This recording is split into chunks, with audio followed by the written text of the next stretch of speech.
Go forward. I'd like to call to order the June 21st, 2021 Springboro Board of Education meeting. Roll call, please. Anderson, Babb. Here. Stuckey. Bellochi. Here. Pitts. Here. So the pledge of allegiance.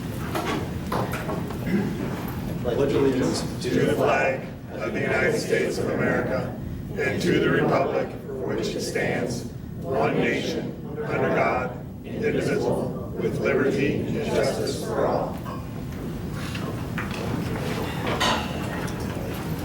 Item 1.2 is the adoption of the agenda. Can I have a motion, please? So moved. Second. Babb. Yes. Bellochi. Yes. Pitts. Yes. Okay, item 1.3, approval of our June 9th, 2021 meeting minutes. Can I have a motion, please? Yes. So moved. Second. Babb. Yes. Bellochi. Yes. Pitts. Yes. Okay. Section 2 is our public participation and introduction of guests. Item 2.1 is our Springboro Education Association report, which I don't believe we have anybody from the SEA today. Okay, moving to item 2.2, that's our Springboro Classified Employees Association report. Again, I don't think we have anybody from SCEA here. I don't see anybody. Okay, moving to item 2.3, this is prearranged public participation. We do have two speakers this evening, Mr. Tuttle and Mr. Pasch Johannes. Each will be allotted 5 minutes, and we would ask that you'd step up to the podium. And I apologize, we didn't have the PA stuff set up and walked away. But just speak loudly, and we'll kind of give you hand signs for the time limit. We'll go from there. Okay, Mr. Tuttle.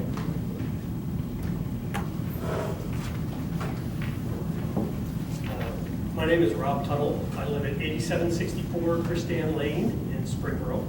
My family's been here for more than 30 years, and we've sent 2 sons through Springboro schools. They're doing very well, thank you very much, to partly to Springboro schools. I'm aware that in the last couple of years there have been some racially motivated incidents in our schools, and naturally that kind of behavior is totally unacceptable. And need to be dealt with firmly by our staff and our teachers. And it's my understanding that that has been the case, which is excellent. We have a good staff and teachers. But just to be clear, I support additional training for teachers. I believe in strict policies and enforcement. I support the recommendations and requests made by the Peacock Committee of this board, and I support the Diversity and Inclusion Committee. Okay? This is a serious issue. However, I believe that we have now overcompensated with the hiring of a consultant and an overdependence, I believe, on that consultant, who, in my opinion, has a fairly radical agenda. I don't know how much research you all were able to do on Mrs. Taylor Smith before you hired her, or whether you looked at other folks. But her agenda is pretty clear from her writings, her videos on the UD website, as well as her social media. She is a strong proponent of critical race theory principles, CRT, which as educators, I'm hopeful that you're aware of CRT and what they're about. CRT has tended to come down from liberal colleges and universities, and they don't use the name CRT or critical race theory. You don't hear those words in anyone who is a proponent of CRT. But the principles of CRT are often there. And I believe, based on what I've seen of Mrs. Taylor Smith, that she is a strong proponent of CRT principles, and she will tend to introduce those principles and ideas into Springboro schools if given the chance. It's what she does. I wonder if she has told you yet about the amygdala. The amygdala is a part of the brain that Mrs. Taylor Smith suggests is the reason that all white people are racists.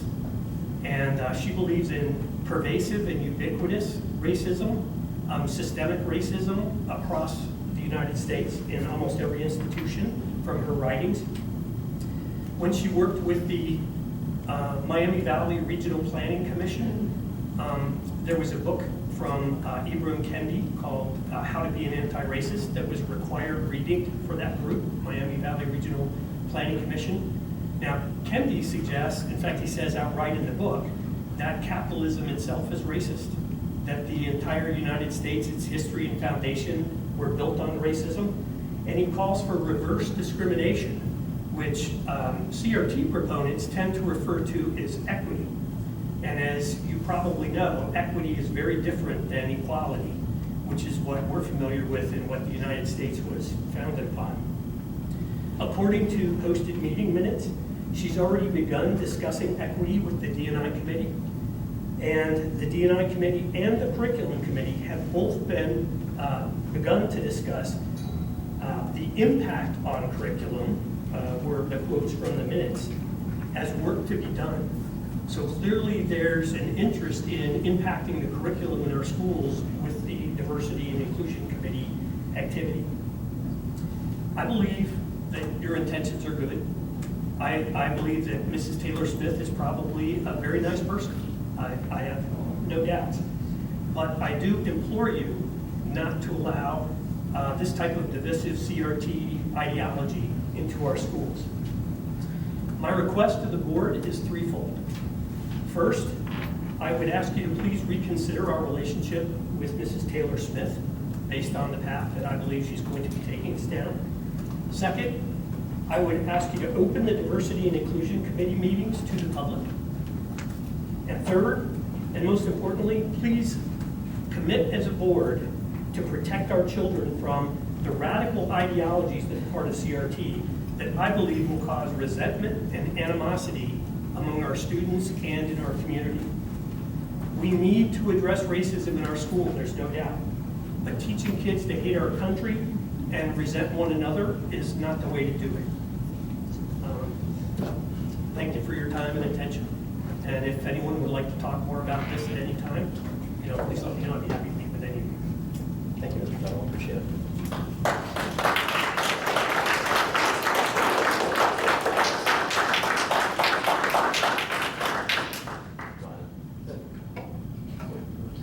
I'd actually like to make a statement to that.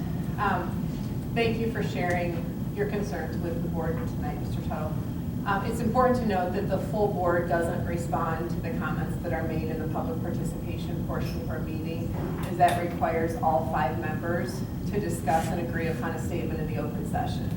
So tonight, I'm speaking on behalf of myself and my fellow board member on the district's D&I committee, Mr. Bellochi.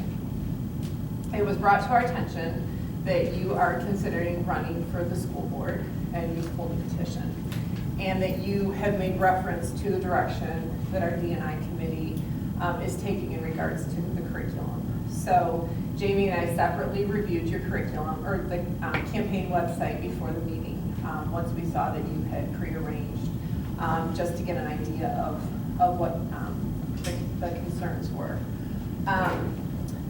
We both had concerns when we reviewed your website. As the board reps on the D&I committee, we felt that it was important to provide some factual information and perspective about the work that we're doing, as some of the statements that you've made on your website we feel are rather presumptuous and misleading. This is especially concerning considering that you have not reached out to either one of us to ask questions about this topic. And as far as we know, you have not reached out to any of the administrators to ask any questions about the topic. Clearly, you've reviewed the notes, the minutes and the notes, but those don't tell the whole story. So that's a bit concerning to us. Had you reached out, you would have learned that the committee is just now beginning the work of the mission and the vision statements that are going to guide our efforts. Our focus up to this point really has been to listen to the families, to listen to the students, that as this is what's going to be there to guide our efforts. Our focus, we felt like we couldn't move forward without listening to what is happening in our community and in our schools. There's been no discussion around curriculum up to this point. Yes, it was in the notes, that in the future, there has been no discussion up to this point. You are correct, in December, you're right. That was a discussion that at some point, there has been no discussion up to this point. There have been no specific action plans or goals in place, as there's been no vision statements, and that's going to be completed by the committee as a whole. And we're both confident that those, Jamie and I are both confident that those are going to center around two main points. First, we want to equip our students to be critical thinkers who are prepared to succeed in an increasingly diverse world. And second, to treat others with respect regardless of their differences. We need our students to know that it's not okay to write the N-word in Cheez-Its, post it on social media, and then tell our students of color that they just need to deal with it, because that's how it is when you're Black and borough. We need our students to know that making jokes around the KKK to our students of color is unacceptable. We need our students to respect each other, especially those who look and think differently than we do. Your website also made reference to Mrs. Tiffany Taylor Smith, the facilitator from UD that we asked to assist in our efforts. Early on, our committee recognized that the discussions around diversity and inclusion are important and they're difficult. And we weren't sure that we were equipped to have those. So we did reach out for an outside consultant for that, because we wanted to make sure that we were doing it in the most effective way possible. To be clear, Tiffany is only helping us facilitate a committee that includes students, teachers, parents, board members, and administrators from our district. We had close to 150 people apply for this committee, and there's 19 or 20 that are on the committee. She doesn't get a vote, nor does she tell us how things will be done. It's a committee. We are still in charge of making the decisions. Tiffany is simply helping us from the process perspective. She's met with Mr. Hook, Jamie, and I multiple times to ensure that she is leading the committee in the direction that we envision. She's wanting to make sure that she is going down that path of where Springboro is headed. The tone of your comments around her leadership are concerning.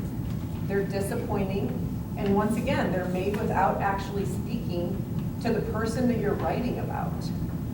So while we appreciate you bringing your concerns to the board, Jamie and I would challenge you to bring fewer assumptions with regards to the direction of the committee. You might actually be pleasantly surprised at the hearts and the desire of those that are on the D&I committee and the work that we're doing to change our district for the better. Thank you.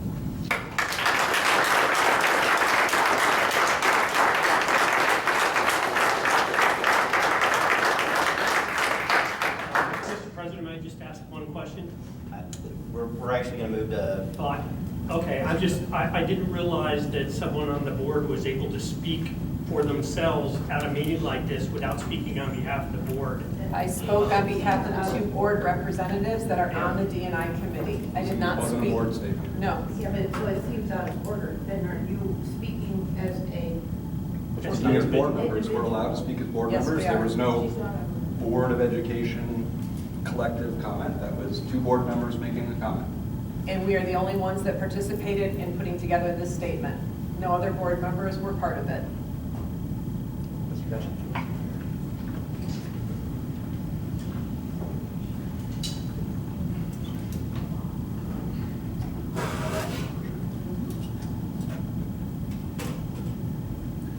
Thank you to Superintendent Hook and members of the school board for providing me a few minutes to speak.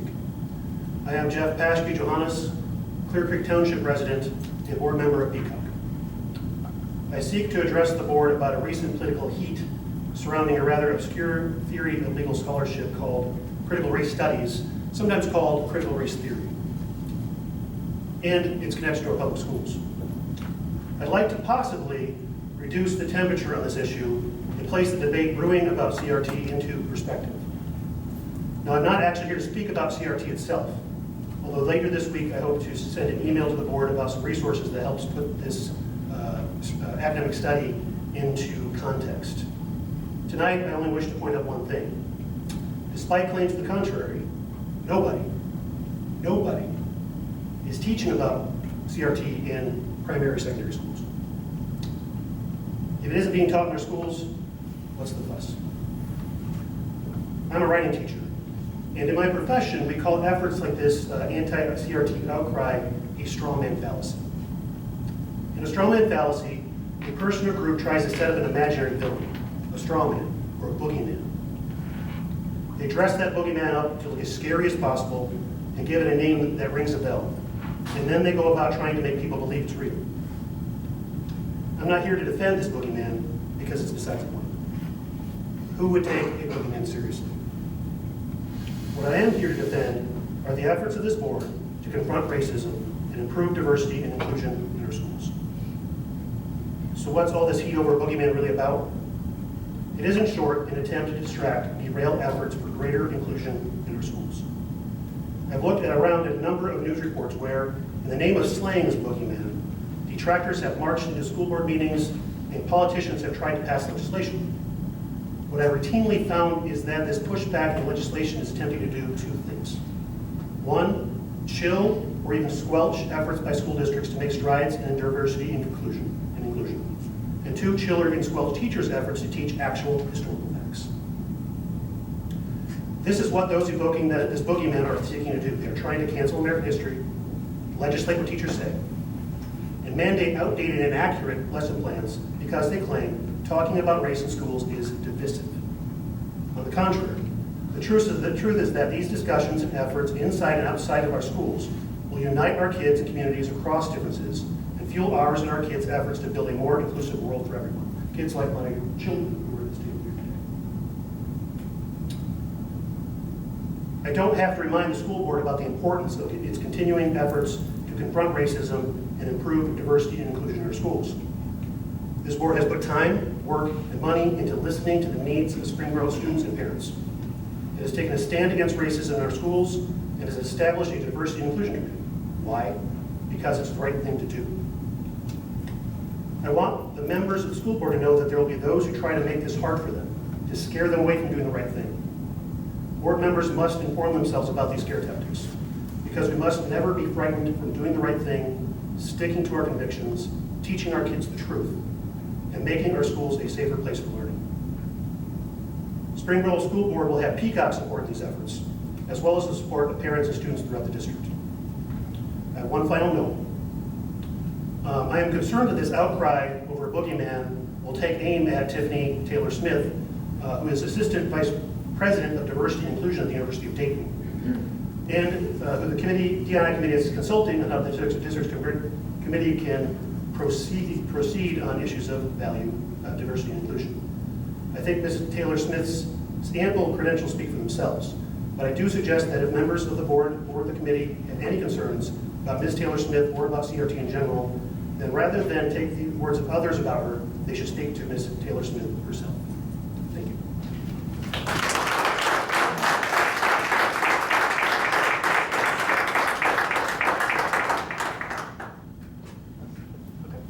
All right, thank you. We'll move to item 2.4. This is public participation. These are specifically public participation on section 3, the treasurer's report. Excuse me. Items on section 4, the assistant superintendent of administrative operations. Section 5, director of special ed. And section 6 is the director of business and facilities ops. Excuse me, this is my first time at a school board meeting, but could I ask a question relative to what we have to So start? we're going to move on with our business meeting. You can prearrange the public, I'll speak up. Both gentlemen this evening emailed the board earlier this week, or actually last week rather, and prearranged a public speak. When you do that, you can speak on any topic you like.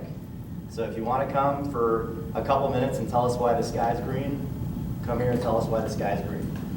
The rest of the agenda is to conduct the business of the schools. So that is an agenda that myself and Mr. Hook lay out prior to each meeting, and we go through our business agenda items.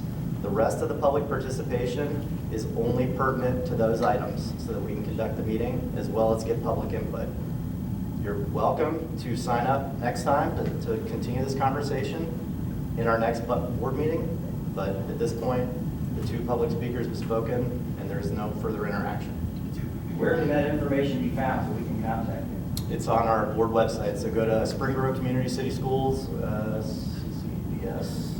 Springboro does, and then there's a Board of Education link, and then all of our meeting minutes are there, as well as email the board, which will email all 5 of us, and then through that, you can request to speak at the next board meeting. Very good, thank you. Yep.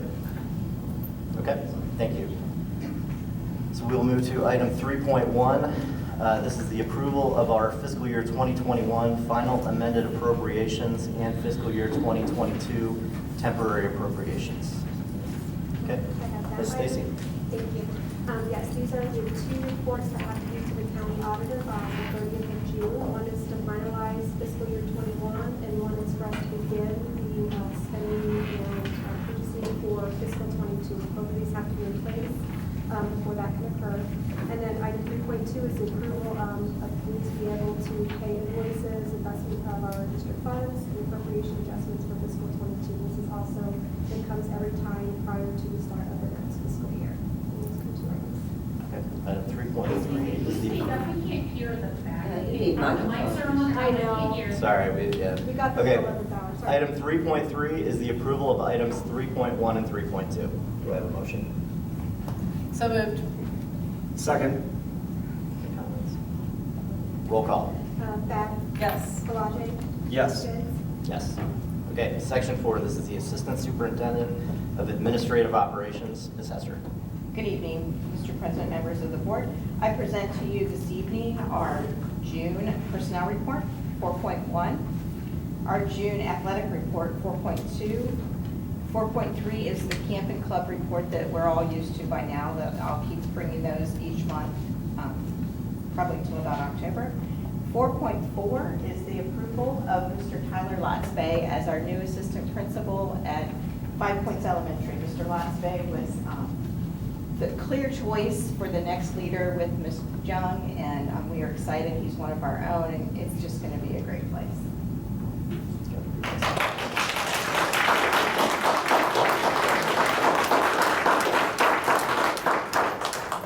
Okay, item 4.5 is the approval of items 4.1 through 4.4. Do I have a motion? So moved. Second. Roll call. Bath. Yes. Bellochi. Yes. Goods. Yes. Okay. Welcome, sir. Congratulations. Thank you. Okay, section 5, Director of Special Education. Good evening, members of the board, or president. Tonight, I'm just seeking approval for student services private placement contracts. This will be for the 21-22 school year. That attachment is there. Do you have any questions? Let me know. Are these renewals? Yes. For the most part? There is one new of those, 3-year renewals, and then there's one new. Got it. Cool. I can have a motion to approve, please. So moved. Second. Roll call. Bath. Yes. Bellochi. Yes. Goods. Yes. Okay, section 6, Executive Director of Business and Facility Operations, Ms. Hester. Or did Okay, Ms. Rowe. It's just the annual agreement with Real Life Church. We are going to move it from the junior high to 5 Points, just because it's easier to store, keep the equipment safe, there's less activities going on there, so it's the same one that we've always done, it's just changing locations. Did everything else stay the same, the hours and the come out and everything? Thank you. Okay. Can I have a motion to approve, please? So moved. Second. Roll call. Bath. Yes. Bellochi. Yes. Goods. Yes. Okay. Section 7 is announcements and future considerations by board members. Ms. Babb, we'll start with you. Sure. First off, I want to welcome Tyler. When I saw your name on there, super exciting. If for anybody that has had a student at Dennis, he has an amazing reputation. None of my boys had the benefit of having him, though you have De'Aaron a little bit this summer in summer school, so I've already heard his name. So 5 Points will definitely benefit from having you there as an assistant principal, so congratulations on that. Wanted to make a couple of comments on a couple of resignations. Sad to see Rob resign. He's done a great job in our business area. I feel like he saved a lot of money with our just a lot of small tweaks to things, so he will be missed. And Stephanie and John Franks, they have done an amazing job in our district. So right now, I have a son at the junior high, and his description of Mr. Franks is, "I just like him, Mom, he's chill." And to have somebody say that a principal is chill is pretty amazing, and to actually like a main principal. So I have just so appreciated his approach to getting to junior high boys. I mean, that's an accomplishment, and especially wiggly ones. So he's a pretty amazing leader and a huge loss for our district. And Stephanie teaches at the high school, and I remember my son had in his head, "I'm not college material," and he was 100% convinced. And not all students that is the right placement for him, but I knew because of discussions that was going to be the right placement for him. He was just struggling with some things. So I put in a call with his AP teacher at the time, and I said, "Can you just help me out and have a conversation?" And she's like, "I got you." And I'm not exactly sure what she said to him, but it was the game changer for him. And he just recently graduated from Ohio State and is an officer in the U.S. Army now. And it's teachers like that are difference makers. And for anybody that has had Stephanie Franks, you know that. She is one that will do anything for our students. So that's a hard one that I want to vote no on, but I know it's not going to make a difference, it's time for them to move on. But we just have some amazing, amazing teachers and administrators. So those are two tough ones to know that we're losing them in Springboro. So, and I don't typically put together statements. Usually I just share what's in my head and reflect on the last few weeks in the district. But I did on this one, just because a lot of things have been going through my mind. There's a lot of new faces here. And so I have a son who is Black, and I experience a lot in my family around what happens in our schools. And it gives you a little bit of a different perspective. So I've heard the stories from my son and others of what they've experienced. We're part of the Peacock group. And what it's like to live in a white community. And hearing directly from these students is really, really difficult to hear. And because of this, I'm committed to do whatever it takes to make this a safer place for our students of color and those that represent other diversity, so that they feel safe and accepted in our schools, so they can come here and learn just like my white sons can, without the fear of walking down the halls and being called the N-word, or being called gay, or being called whatever it is that makes them look or feel different. I believe that it's not only the parents' responsibility, but it's also the school's responsibility. It's part of educating that whole child. It's part of releasing them into the world and making sure that they're ready of how they're going to treat people. I recently had a discussion just this last weekend with one of my white sons.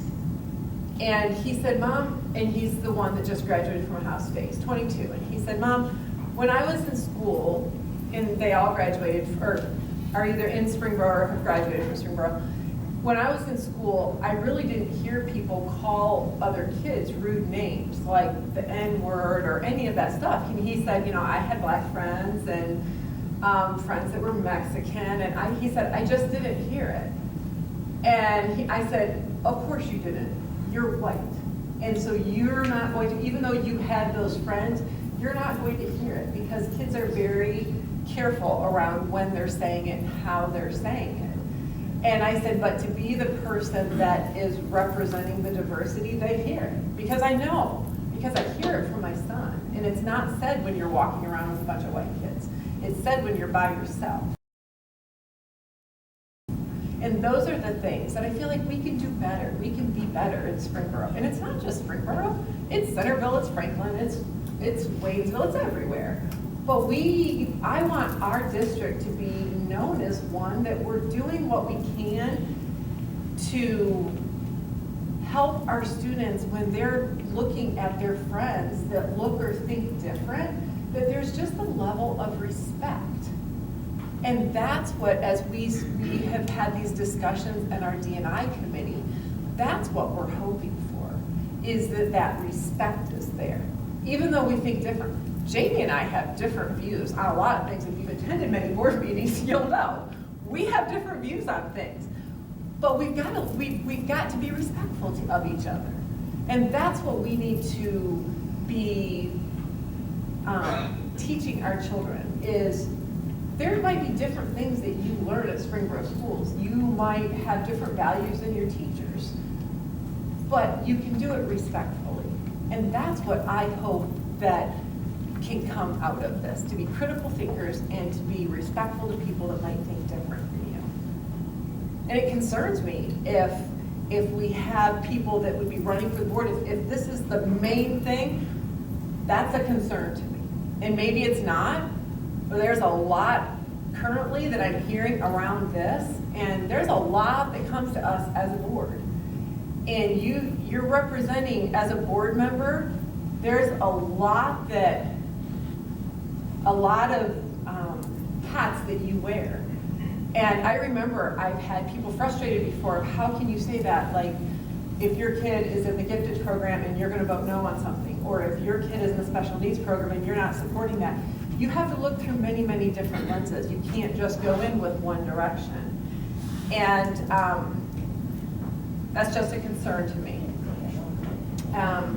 So I challenge all of us that are grappling with the issue of race and diversity, for all of us to be that bigger person. Let's do our research, and once we determine where we stand on something, to treat each other with respect when we're having a conversation. It doesn't need to be explosive. Let's treat each other with respect. Let's have calm conversations around it. Our kids are watching us, and they model how we treat each other. What they see on social media, that's what they go and then do. That's all I'm going to say. Thank you. Unlike Mrs. Babb, I did not prepare any notes, because I wasn't really sure what I was going to say this evening. And really just been thinking about this over the last couple of weeks. We've certainly got a lot of emails lately on the subject, and so it wasn't actually until yesterday when I was at church and we had a speaker at our church. I don't think Chris is here in the crowd today, but Chris Reed came and spoke to our church yesterday, and something he said, and I've heard him say this before, and it really stuck with me, and I think is applicable to what we're talking about tonight. Mrs. Babb touched on it, and just the importance of having some of these difficult conversations. And on one hand, I'm encouraged by the work that we've done as a district, that we're willing to start to have some of these difficult conversations. I truly believe that that's necessary to try and grow and improve the district. And on the other hand, I'm frustrated, quite frankly, by the lack of some conversations that have happened, and some of the assumptions that are being made about some of the things that are happening within our district, and that there was no sort of effort to have a broader conversation to try and understand what's going on. I think the great irony in all this is folks are sort of so worried about some of the propaganda, quote unquote, that makes its way into our schools, but yet we don't stop to challenge and think about and discuss maybe the propaganda that we're being fed, and to maybe try to do a little research to sort of understand what's actually happening. And on some level, I get it, right? We're in an election year. There's 3 board seats up, and as far as campaign slogans go, things are going relatively well. Vote for change isn't particularly very effective. So I get it, right? It's unfortunate. There's a reason that there's not D's or R's next to our name when we run for the school board. This isn't meant to be a political body. It's about what's best for our kids. And so, as a parent, it's concerning to me when sort of this radical stuff on whatever side of the aisle you're on starts to sort of make its way into the school, you know, it's not about the kids at that point. We've brought in sort of all this other stuff on the periphery, and just, you know, when I often hear that, you know, some of these conversations, some of the things we're talking about and we're trying to tackle, there's no place for that in schools. It should stay out of schools. And you know, when you're in this seat and you have a student talk to you that they have to teach themselves because they're so distracted within these walls by some of the things that they have to deal with on the periphery, you don't get to say, well, that's not my problem. We're challenged to do something about it, and this work is far, far too important to have it politicized and to have sort of these, you know, this sort of stuff on the fringes that really isn't what we're trying to do at all. You've heard what Mrs. Babb, you know, talk. We're trying to teach our students to respect one another. You know, to treat one another with that respect when they're in these walls. And it just, as a parent, it really saddens me when we see that other stuff kind of make its way in. And I think, you know, those of you that have been in this community for a while and have seen, we've seen what happens when people, you know, are on this board with a very narrow political agenda. And I can tell you, our kids don't win in that scenario. And it stops being about our kids. And again, as a parent, you know, that scares me. So I hope that, you know, there's been some challenges put out there this evening about all ways that we can all educate ourselves, and I continue this dialogue, and I hope that people take those to heart, and I hope that we remember why we're all here, and that's for our kids. Thank you. Thanks, Mr.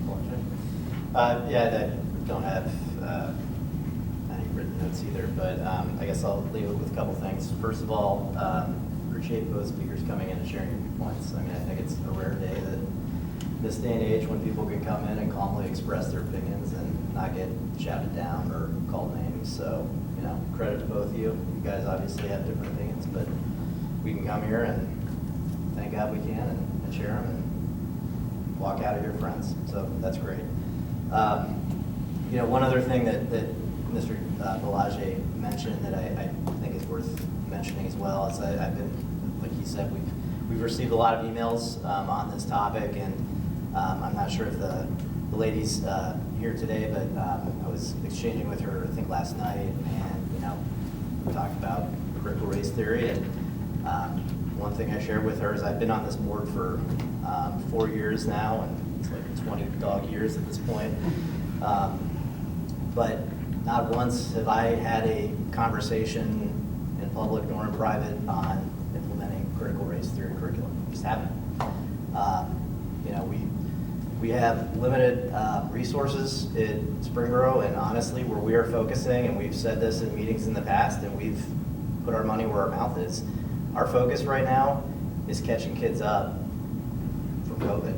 So we've had many students fall behind for many reasons, and that's where our focus is going to be on from a curriculum perspective next year. We have got to get kids caught back up through no fault of their own, through no parents' fault of their own. But there were massive disruptions to the learning process over the last year. Another area of focus is going to be on primary education reading and focusing on that. Our scores have not been spectacular, so we're going to focus there. Those are the types of things from a curriculum perspective that we talk about and focus on and discuss. I mean, it's how to get all of our kids collectively to the best place that they can be as they exit Springboro schools. So I'll leave you with that thought. Those are typically the conversations that we do have. So, anything else, Mr. Ms. Stacy?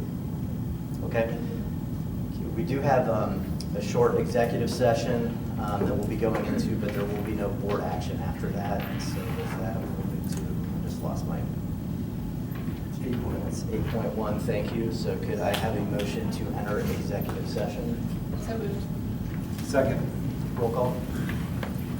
Babb? Yes. Bellochi? Yes. Good. Yes. Okay, thank you.